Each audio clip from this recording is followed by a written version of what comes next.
Good morning, everyone. So welcome to our service this morning. We're going to start off with a song by Dalton. Good morning, everybody. How are you doing? A slight spoiler alert on the screen up there. I'm gonna begin this morning with a song from, it's sort of the Great American Songbook, honestly, although we don't necessarily think of it that way. This is a song by Jerry Bach and Sheldon Harnick, who wrote a lot of things through the 60s, 70s, 80s onward, but who would be probably most familiar with most audiences for having written the show this is from, which is Fiddler on the Roof. This is a song that is featured in that show during a pivotal wedding scene, and it's in a minor key, but it's not as mournful as you might think. It's just about sort of the passing of time and commemorating things. And I thought it fit well with the theme of this morning's talk. So I hope you enjoy it. I brought a band with me, by the way.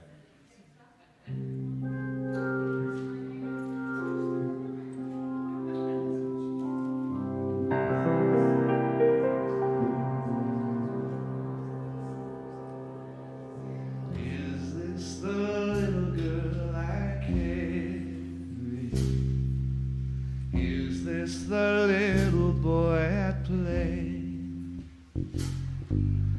I don't remember growing older. When did they? When did she get to be a beauty? When did he grow to be so tall?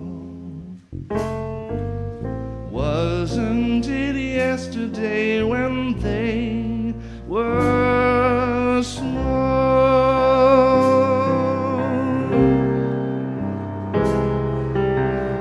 Sunrise, sunset, sunrise, sunset, swiftly fly the days.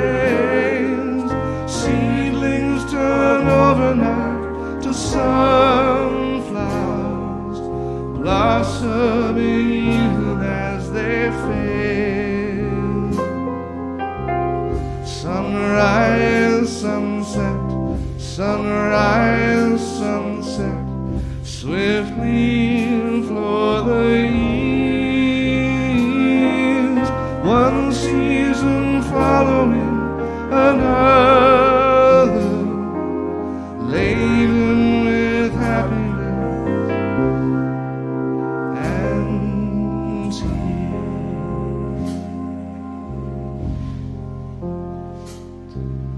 What words of wisdom can I give them? How can I help to ease their way?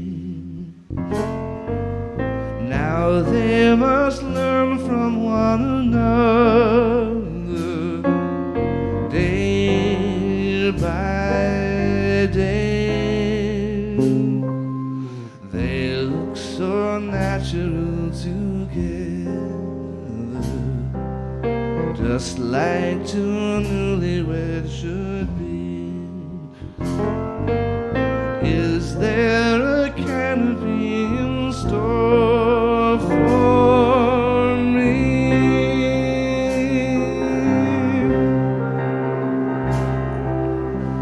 Sunrise, sunset, sunrise, sunset, swiftly fly the days.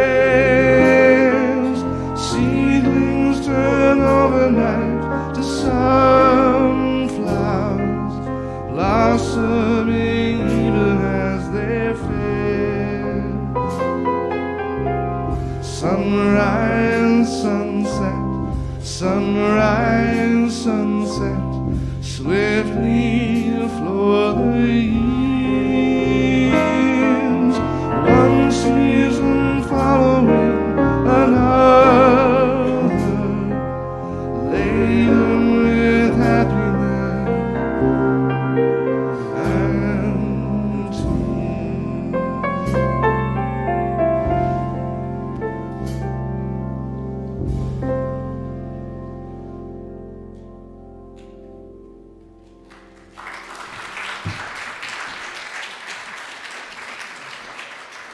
Thank you, Dalton, and thanks for having the words. We're upping our game, so that's pretty cool. So I'd like to invite the children up, and we'll sing them out to the cottage.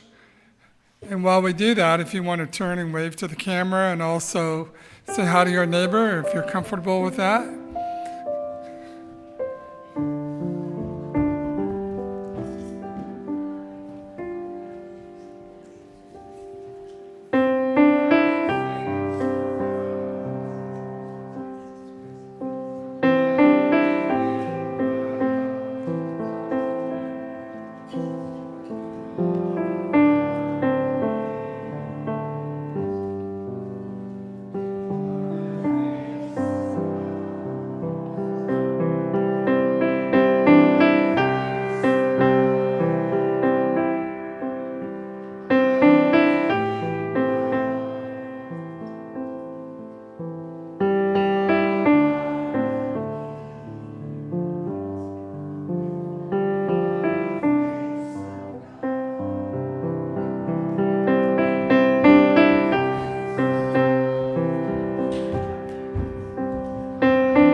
Shirley just adopted a few more grandkids.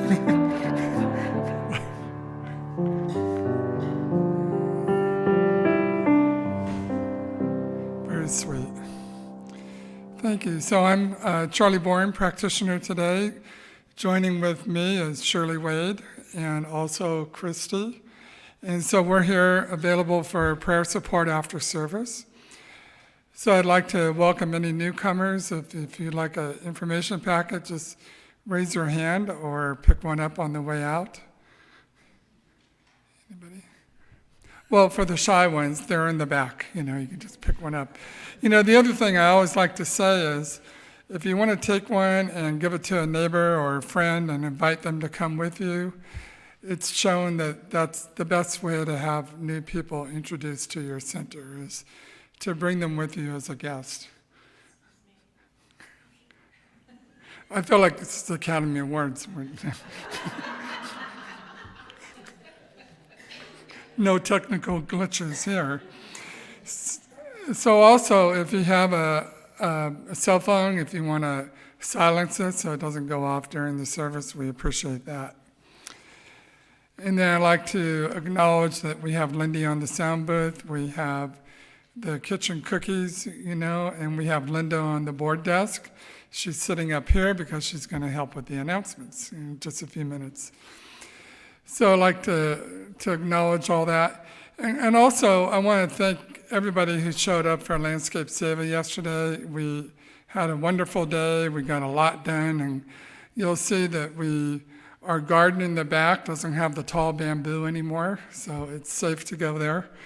But, it was a wonderful day of community spirit, and we got a lot done. So I really appreciate that.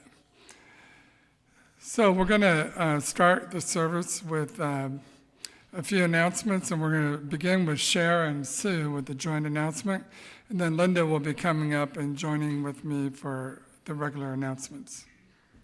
Thank you, Charlie. Good morning. Cher. My dog is named Sunny. I'll let you go ahead and start with this, and I'll just add my 2 cents. So, Well, we have a really great special event happening next Saturday, where we are going to do our SOAR event with forest bathing. And Sue's going to explain a little bit more about that.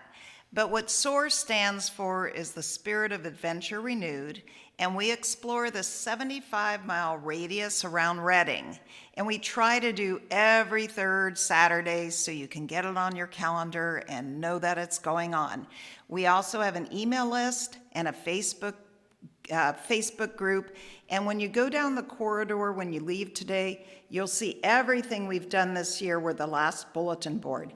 But this is a true Spirit of Adventure Renewed this Saturday, because we're going to have a total immersion into the forest at Castle Craig's with the ancient practice of Shinrin, aka forest bathing. You're on. Oh, and I do have handouts, and there's a sign, sorry. See? There's handouts, and in the back, there's also a sign-up sheet, so you can sign up. Thank Go you. Thank you, Sherry. I will stay up here while you're Okay. talking. Not the whole service. Oh, my gosh, Cher. Just go because, just turn her on and just stand back and forget about forest bathing, but just watch her babble. There's wisdom there. We've done this before as a Nourishing Our Community event, and I first heard about forest bathing at a Bioneers conference, and I really encourage us to join together in an opportunity. I'm also hoping that we are close enough to the summer solstice to honor that change as well. And it's always a pivotal time to join in nature and to join in the sequence of time as we know it and blend our energies with that for a sense of renewal. And so what better way than to just be immersed, as she said so beautifully, in the forest and let it speak back to you. We invite you to bring a chair to sit upon for the circle. You can bring an instrument if you'd like, your journal, and she has everything listed out there for you to be comfortable. You want to bring your own lunch as well. But it's all laid out for you. You just come and bring what you need to bring here to be comfortable for the afternoon.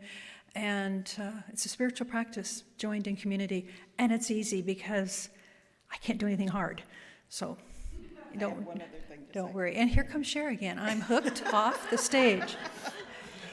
And if you're not sure if you want to join, just be here next Saturday, right here in the parking lot at 8:45 a.m.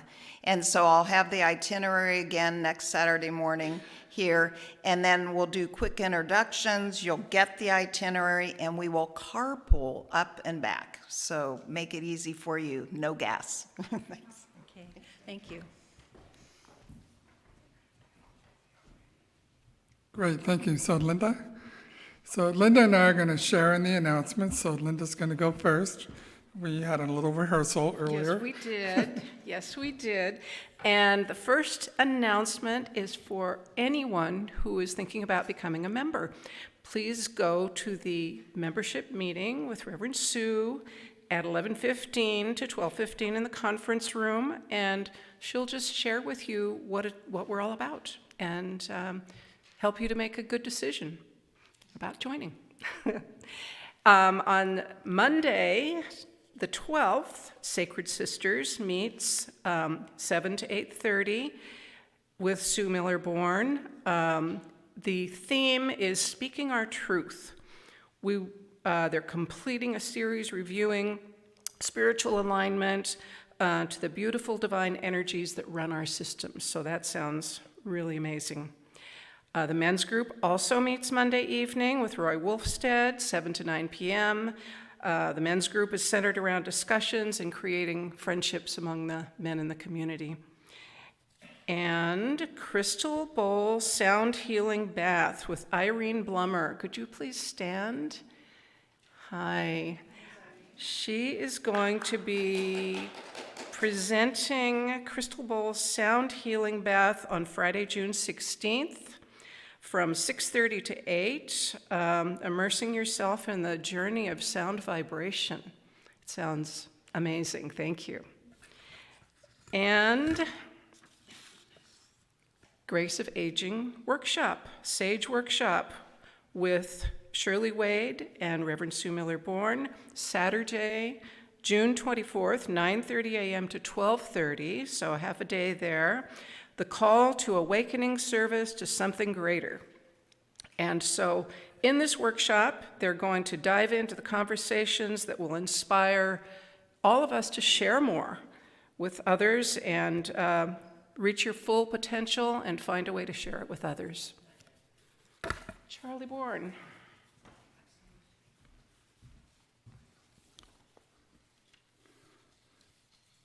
So I think most of you are familiar with Lori Buckman. She was a member here a while back, but so she's come back to participate in events and also put some energy and effort into the children's garden. So she's back on our fold, for those reasons. But she's offering 2 events coming up. One is the New Moon Circle, Saturday, June 17th, from 6:30 to 9 p.m. And so a maximum of 15 female attendees. And so it's going to review conscious alignment, moon cycles, discussion about linear and nonlinear time, and end with a sacred practice by walking the labyrinth. And I know that she puts her whole heart into this, and it's a very, very deep spiritual practice for Lori. So if that speaks to you, join, come here on that day, and it sounds wonderful. Then she also has the Herb Container Gardening Workshop, which is going to be Sunday, June 25th, from 1 to 2:30, a maximum of 20 attendees. So they're going to talk about ways to plant seeds and cuttings and containers and using permaculture principles. So I think that sounds wonderful as well. So that's for Lori. And then we have, as you know, we support the Hope Van in this community, which is every Friday, the Hope Van is available to help homeless, with their medical and dental needs and so forth. But also, there's a Feed the Homeless. And our church joins in on the 4th Friday of each month, along with some other churches. And so that's coming up on June 23rd, starts at 8:15. And you can bring a hot dish, or you can just bring yourself and help be the server. And also, we take some of the shoes that we collect and sandals. And when you think about those that you want to donate for shoes, think about if you're walking a lot and maybe through the woods as well and on the streets. Those are the kind of shoes that we need. So there has been a big request for sandals. So if you have sandals, that would be great. And I think that's it for our announcements. Thank you. So now I'm going to invite Lori up to do the reading. And then Shirley Wade will do our prayer today. And then we'll have our talk by Reverend Sue.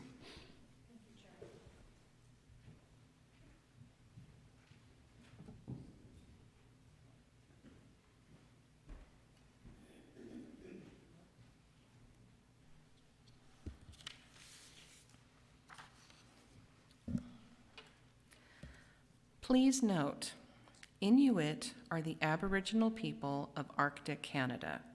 About 45,000 Inuit live in 53 communities throughout northern Canada. Ashley Consolo works with Inuit communities in Canada that have been impacted by change in climate. She was interviewing the communities about all they were losing: the ice that was breaking up, the temperatures that were rising, the plants and animals that were changing, and in many ways, an entire way of life that was disappearing. Consolo was hearing all these stories of despair and trying to write them up in her dissertation when she began experiencing radiating nerve pain in her arms and hands. The pain was so severe that she couldn't type or work. She went to all the medical specialists, but they could not find anything wrong with her nerves.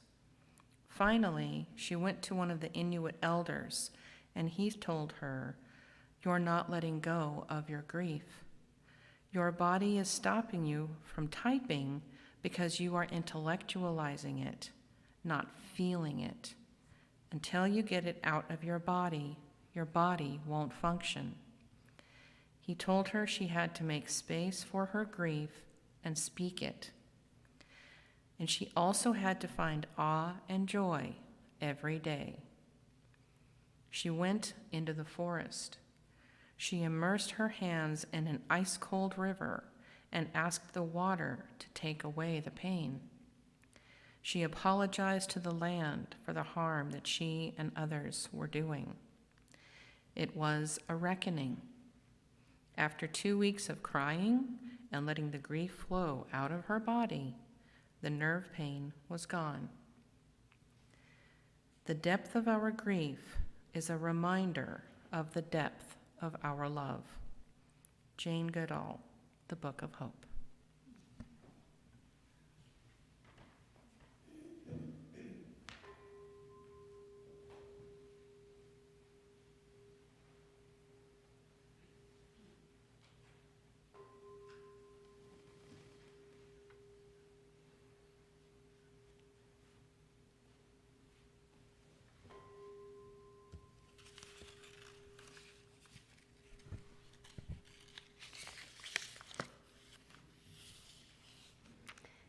Be still and know that there is only one God, one Spirit, one center of divine love.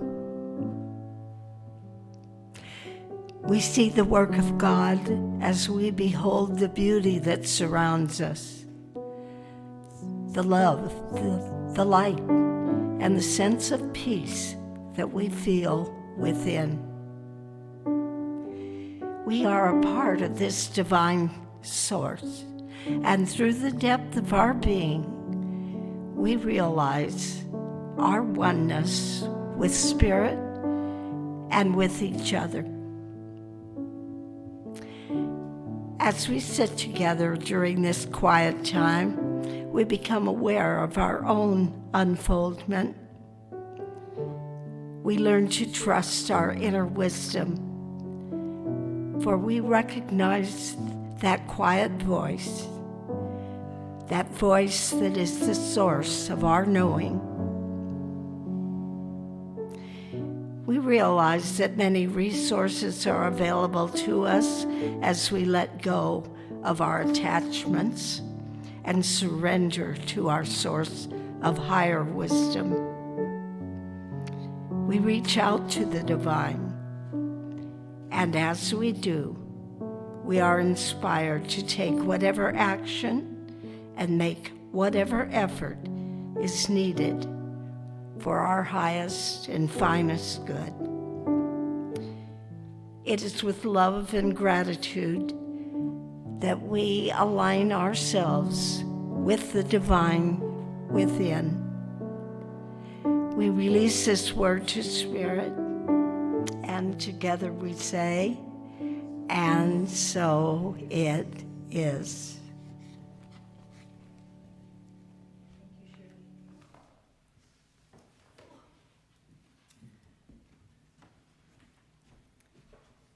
Boy, it feels like a full service already.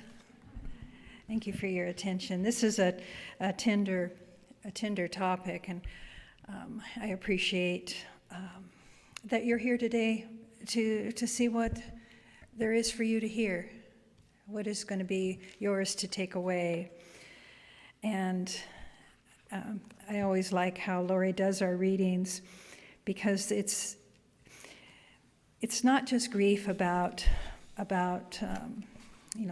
death. Grief comes in many ways, as we all know, and there's so many resources. I could do a whole series of workshops and classes on such a tender part of our being. So the topic today is balancing grief and joy, balancing that. And Jane Goodall reminding us the depth of our grief is the reminder of the depth of our love. And I hope just that statement alone brings you a lot of comfort. There was a beautiful poem from John O'Donohue for grief. And I'm going to read it through slowly because there's so much that he is able to do to articulate. And poetry speaks it better than a lot of words that I could ever come up with. It becomes hard to trust yourself. All you can depend on now is that sorrow will remain faithful to itself. More than you, it knows its way and will find the right time to pull and pull the rope of grief. until that coiled hill of tears has reduced its last drop. Gradually, you will learn acquaintance with the invisible form of your departed. And when the work of grief is done, the wound of loss will heal, and you will have learned to wean your eyes from the gap in the air and be able to enter the hearth in your soul where your loved one has awaited your return all the time. Grieving. So much is said just in those words, right? And I hope it brings you some comfort. Michael Brown he wrote The Presence Process, which many of you are still doing to this day after you were introduced to it many years ago. He also wrote The Alchemy of the Heart. And I was really informed by this, so I want to bring it forward before we launch into a deeper discussion, because it relates to 3 ways that we really feel very, very strongly in life: through fear, through anger, and through grief. And so I'm not going to read everything here except share that fear is rooted within our physical experience. Anger is rooted within our mental experience. Now here's the one. Grief is rooted within our emotional experience. It relates to a deep sorrow and is always hooked directly into a feeling of somehow having missed the boat or missed the mark. It points to something deep, deep within each one of us that appears lost or missing. Energetically, grief is a name we give to any circumstances we are holding onto that we do not know how to let go of, or any experience we expected to manifest that did not materialize. Until we integrate our grief, we do not have the capacity to feel deeply without losing balance. Whew. Those emotions, anger, fear, and grief tied together as grist for the mill, right? So as our hearts can swing, we know this, we feel it as we live the human condition, moving moments of grief and then suddenly maybe joy. That is the human condition, right, that we witness. But to live fully means we feel fully as well. The ups times and the tender times, the challenging times, the good times and the moments, we're just being, all of it. And self-care, which is the topic of this month, is weaving through it all because it asks us to pay attention to what is going on our body level, in our mind, and in our spirit. And we're encouraged to be awake enough to release what we've processed. If it no longer serves us and we've processed it, we need to let it go and embrace a greater good. So imagine within each of you, there is this chamber of unlimited possibilities, potentiality, and that once we have that freedom to tap into that, we are self-aware. It's a beautiful moment. My personal experiences, I'll just start there because I know you all carry this in a whole sacred, special, private way, your grief. But my first experience with death and grief came really early, as for many of you, as your family pets died. And I had lost many little dogs, little dachshunds and German shepherds. But I remember the pivotal moment when I lost my pet chipmunk. And I'm a little horrified that I ever even encaged a chipmunk years later, but I thought they were so cute, and I called it Google because it happened to get up inside the heater vent one time, and I was trying to pull it out, and it kind of popped an eye out of its, it was awful. It kind of healed a little bit, but it always had one bigger eye. So it was Google. And when I found my pet chipmunk stiff in the bottom of her cage, I thought my heart could never bear that level of loss. And I can still remember my mother desperately trying to comfort me. And she'd say, "My goodness, Susan, my goodness, you shouldn't take these things so hard." Because even at that very young age, my emotions were quite expressive, very intense. And at times I was inconsolable with the sadness. And then when I was 16, and my neighbor was killed by his stepfather in an altercation of anger over a family dog, I was torn from the innocence of, your neighbor, your good friend, Zodi would always be there, and suddenly he wasn't. And there were police and ambulances and coroners, and I sat on the lawn and watched this go back and forth, and the sobbing mother and the stepfather being handcuffed, the whole drama of it, as you can imagine. But it was a turning point. It was a turning point in how I faced these upsetting challenges in life. We've all had those. So I was horrified by all of it. It affected my life in such a way that I kept going to the Methodist minister for my counseling, trying to get a grip and so that I could function, but I kept telling myself, I will never be happy again. I will never be happy again.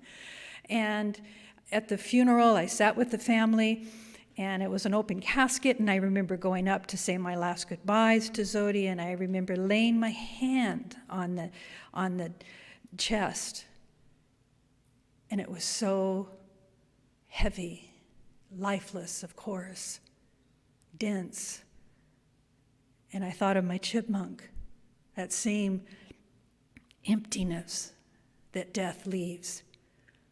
And I thought, how do you cope with this? How does anybody ever come to terms? And so as I moved on from that, gradually I would spend all of my babysitting money to buy carnations every week and drive to his graveside and recommit that I will never be happy, I will never be happy, I will never be happy. Until a few months went by and I was laughing at something and I went, I'm laughing. Where did that feeling go? Where did that heavy, life-stopping feeling go? Where is it in me now? I don't trust life. Things are always going to be, I don't want to be too happy because I'm going to be really sad again. So all of that, I think I speak, not a unique experience. I think when we've all met these challenges that we end up finding our ways to cope. So I found my way through that grief and through the high school. It wasn't the first experience of death. I grew up in the 60s, right? There was suicide, drug overdoses, car accidents, illnesses. There was so much to face. I started thinking every 6 months something's going to happen. Something really sad's going to happen. I just know it. So unavoidable. I started to realize suffering is unavoidable.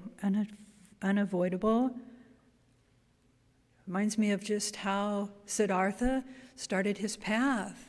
When we leave the safe doors of our home and we enter into society, we start to discover that life is very tender and it can be difficult, it can be lonely, it can be mean at times. But it's also incredibly joyful, and it's filled with the most amazing moments of wonder. And so through spiritual practice, throughout our lives, we're beginning to redirect our sense of self. And in my early 20s, I was totally fascinated with who Gandhi was. He was so willing to explore suffering, and he was able to help me realize you cannot avoid grief.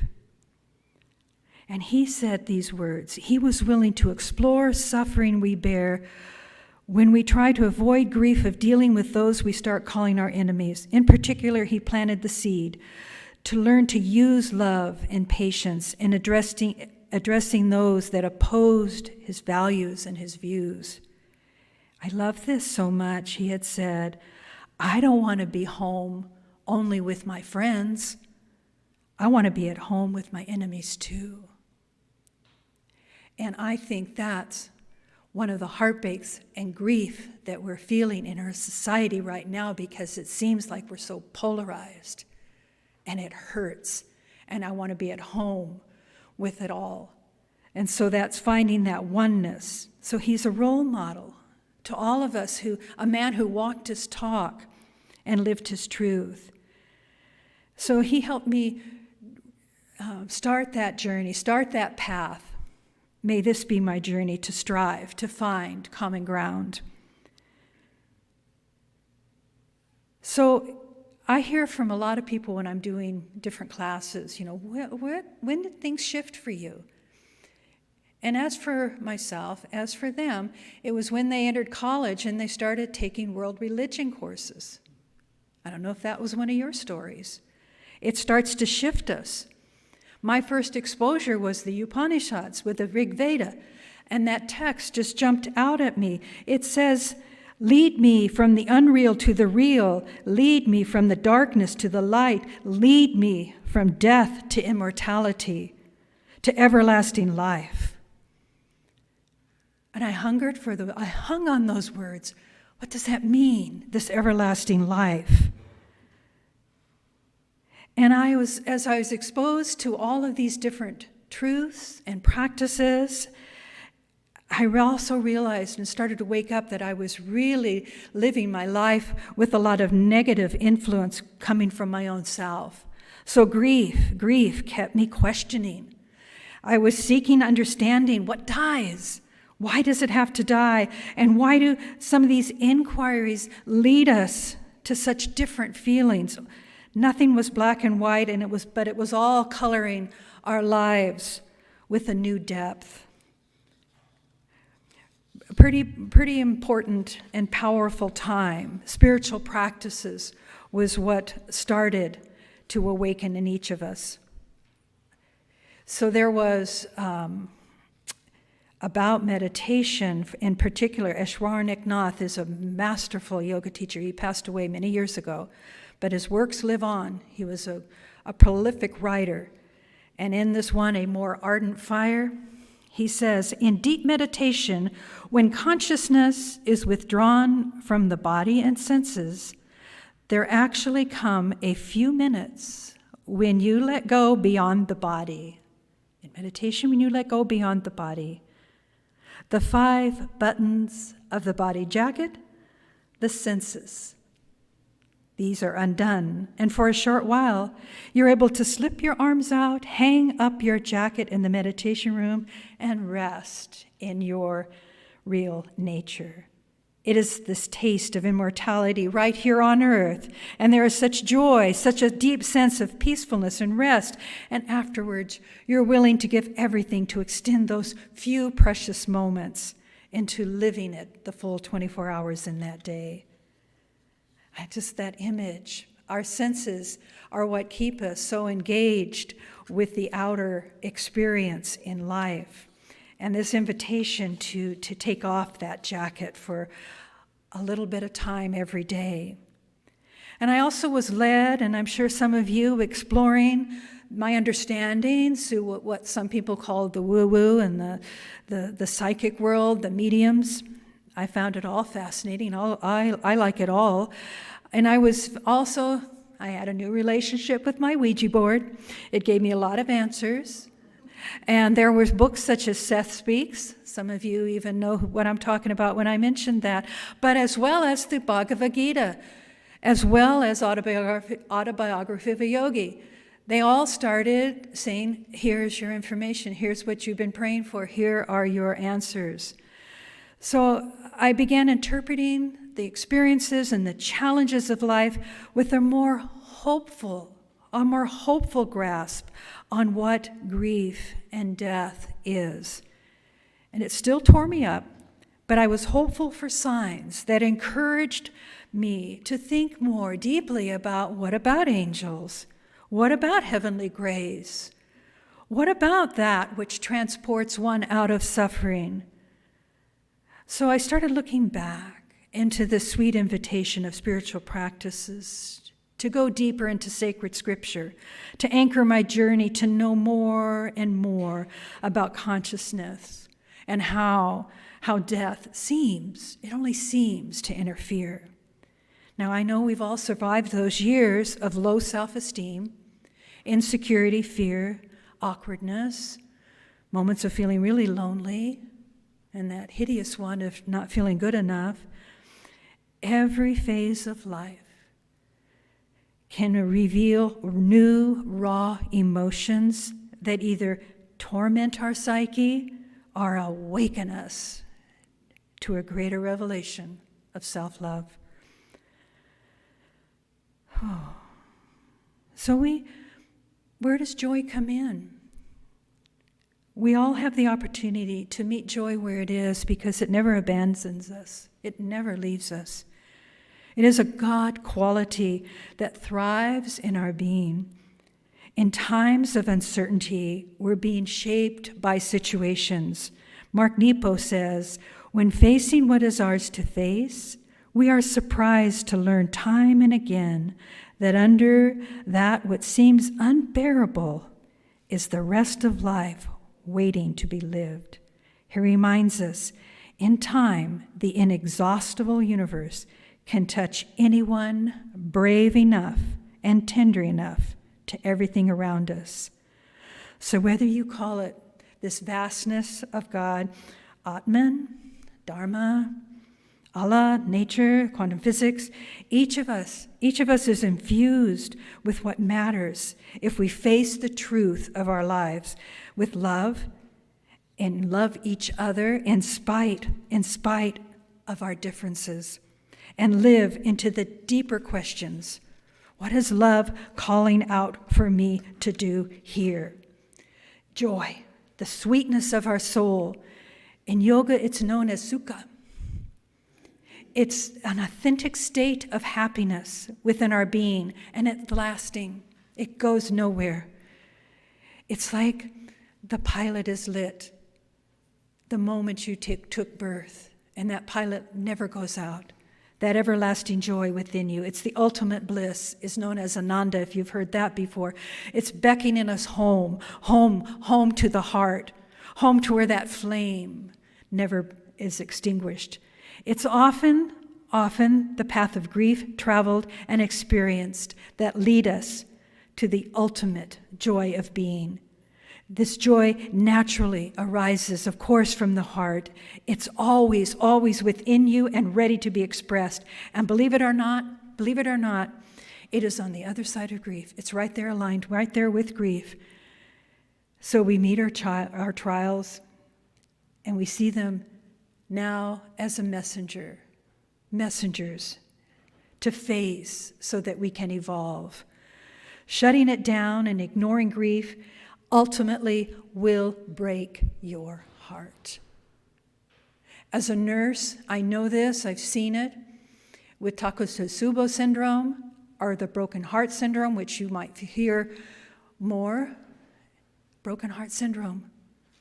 People can go through grief.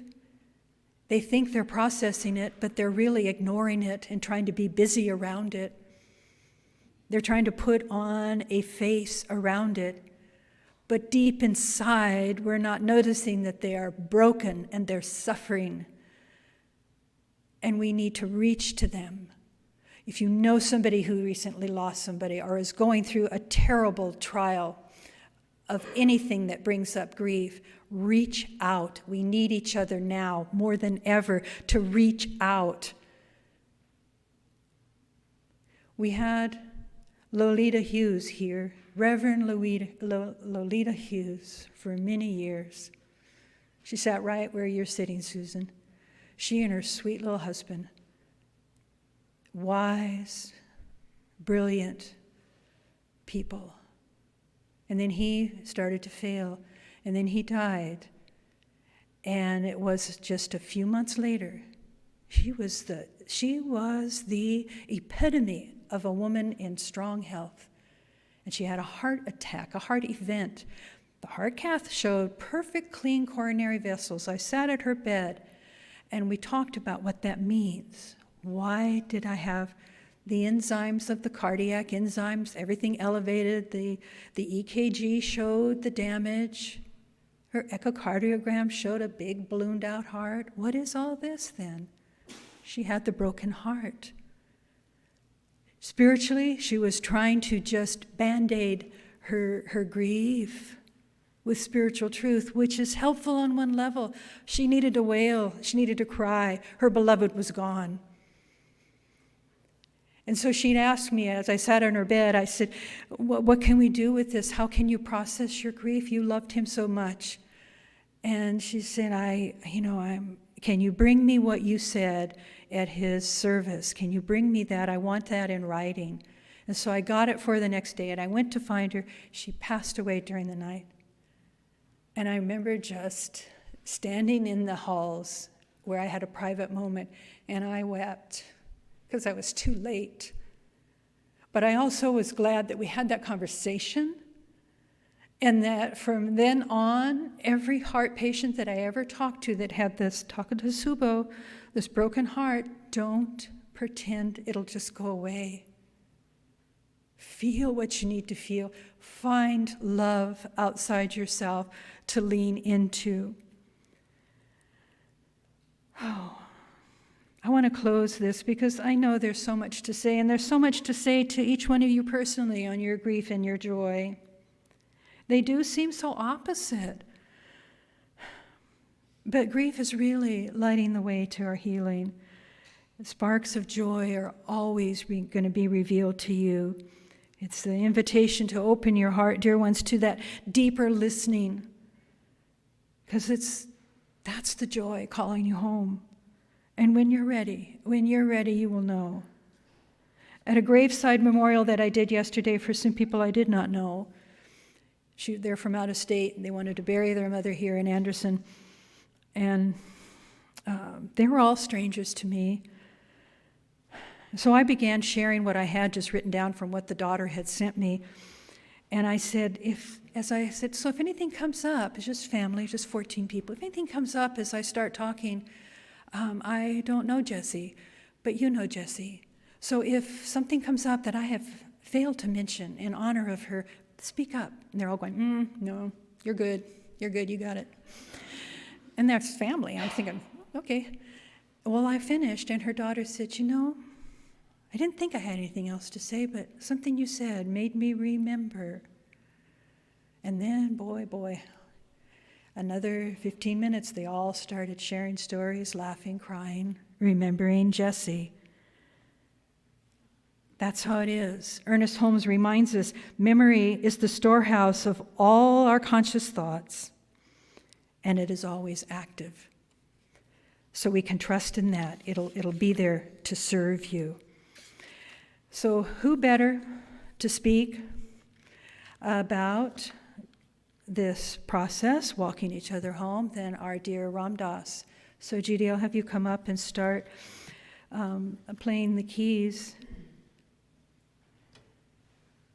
So the invitation as I close is to invite you ultimately to explore your grief, whether it's the loss of something, a change in your life somehow, a way you used to be. Explore it, and at the same time cultivate that joy, and it will be revealed. So, can you feel your own heart right now as we enter?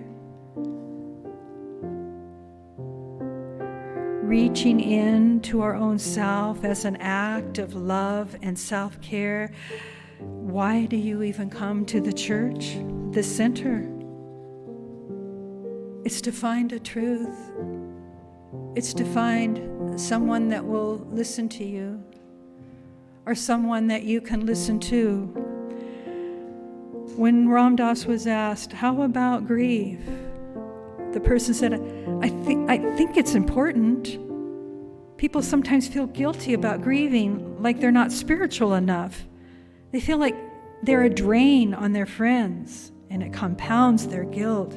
What should we say? Ram Dass closes his eyes and says, grief is a part of the fabric of a human incarnation. To be in a human body means that you will have all of the feelings that generates: pity, sadness, empathy, horror, beauty, joy, grief, all of it.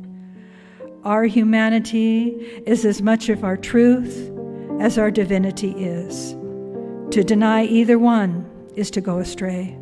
The humanity wants to take away the suffering, and yet the divinity delights in unfolding. Grief helps us accept the profound sadness of loss and folds it into a wholeness of life. You don't heal from grief, but you reconnect with your loving soul, which has never been grieving, never traumatized, and always free. Grief is our greatest teacher, cracks you wide open. This is how the light gets in. It demands that we look at our relationship with life and our fear of death. It reveals the great healing power of love. My way of supporting grieving is to say, grieve, my God, grieve. Don't try to stop grieving. Don't pretend to have strength when you don't, because it looks good. Grieve and grieve more. Grieve in a way that is true to your being. It's just as untrue to grieve when you're not feeling it as not to grieve when you're feeling it. Just allow the human pain. Don't hide it. Just keep going through it. Grieving is not a sign of weakness. It's a sign of your strength. It takes courage. It takes courage to go through it. Take care of yourself. I dedicate this service to Reverend Lolita Hughes, to all of us that try to bury the uncomfortable.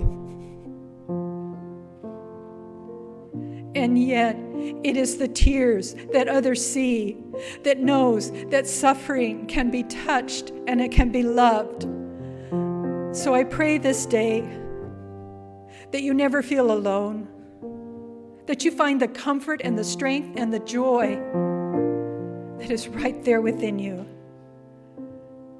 That we are here, you are there, we are one. And I am so incredibly grateful to have walked a path with so many of you for 30, 40 years of my life. I'm not alone, and neither are you. Thank you, God, for the love that we serve to one another. I release this prayer in gratitude, and so it is. Thank you, Dalton. Thank you.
ideas of right and wrong. There's a field, I'll meet you there.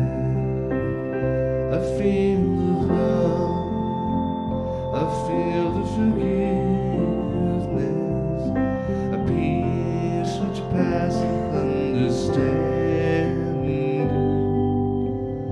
Out beyond ideas of right and wrong, there's a field, I'll meet you there.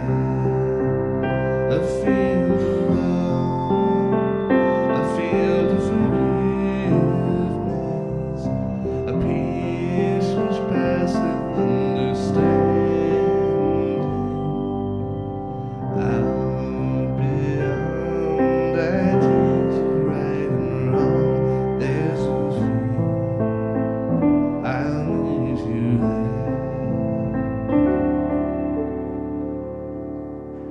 There's a field, I'll meet you there.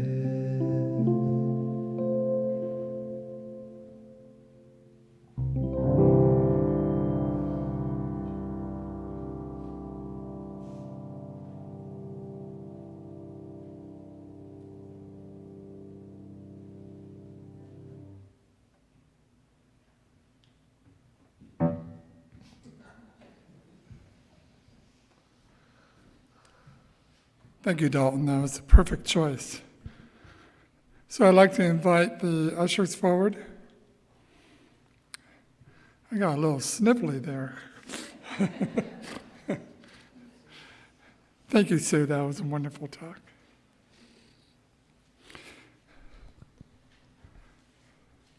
So in preparation for the offering, just like you to hold in your heart and hold in your consciousness the gift that keeps on giving, the gift that allows the center to keep growing and reaching out to the greater community and to keep the doors open and offer the wonderful events and classes that we have throughout the week. So this is giving with gratitude. And so I simply say thank you, and so it is.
And just know with me that I am so blessed, that we are so blessed, that this community is so blessed. So blessings to all, and so it is. So we're going to have a final song by Dalton, and the ushers can go.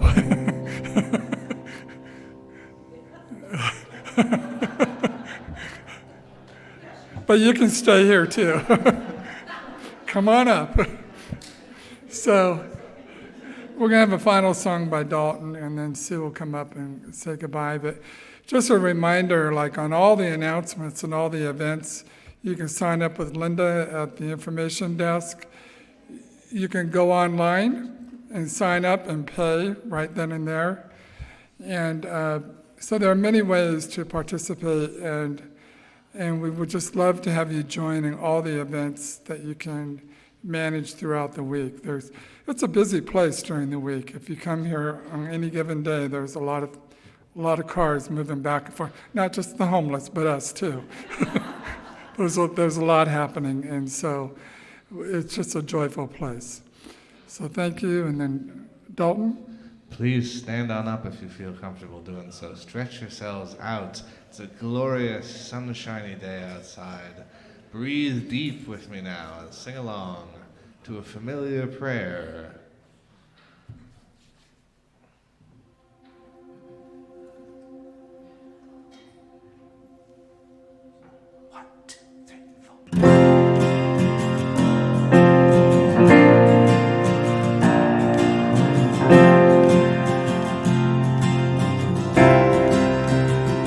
May I be happy. May I be peaceful. May I be free. May I be free. May I be free. May my friends be happy. Friends be peaceful. May my friends be free. May my friends be free. May they be free. May they be. If anyone has hurt me, I now freely forgive. If I have hurt anybody, may they forgive me now. May they forgive me now. Sing it loud now. May my enemies be happy. May my enemies be peaceful. May my enemies be free. May they be free. May they be free. If anyone has hurt me, anyone has hurt me, I now freely forgive. If I have hurt anybody,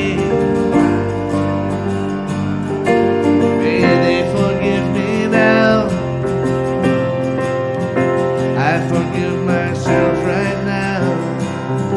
Myself right now. May all beings be happy. May all beings be peaceful. May all beings be free. May they be free. May we all be free. May we all be free. May we all be free. May we all be, what's that word now? Free.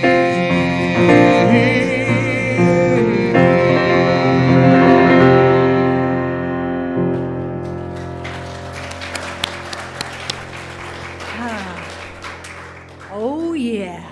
May we all be free. Thank you, Dalton, for picking that song. Tan was with us last week, and I've still been living high on that one. And that particular one lives in me from the day she presented it to us. So thank you all for listening, for crying, but coming back to remembering the joy we share together. Enjoy the social hall.